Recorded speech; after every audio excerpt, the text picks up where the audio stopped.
All right, let's look at this one. Find the length of this curve. Now, I think this one was specifically picked. I got it out of a textbook. I think it was specifically picked because it turns into a nice integral. But let's see how this goes. Let's see, dx dt is going to be e to the t.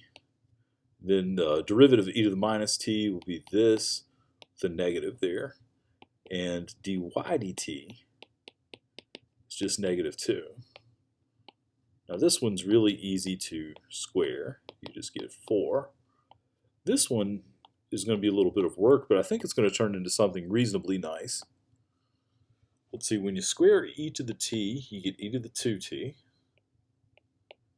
plus twice the product of these. So it's going to be 2 e to the t, e to the minus t, the negative there, and then plus e to the minus 2t. Now notice what happens here. E to the t, e to the minus t, that's just 1.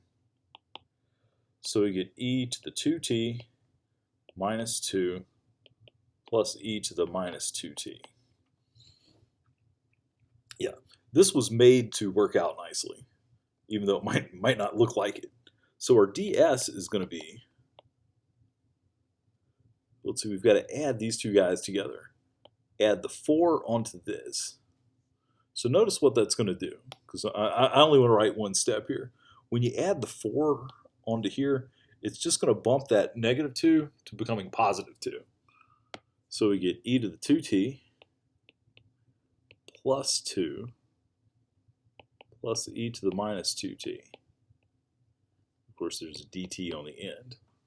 And this is a little bit contrived because this is something that will actually factor. Notice how this one up here, when we squared that, it gave us this. Well, now the only thing that's changed is this sign.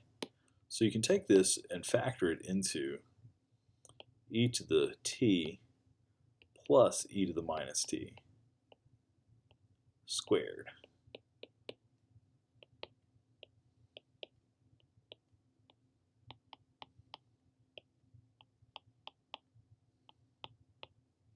So my ds, I'm going to put a circle around that because that's a significant chunk of the problem done.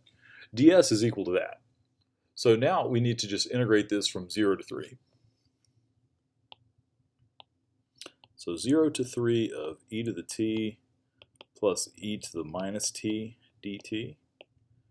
When I integrate that, I get e to the t, then minus e to the minus t.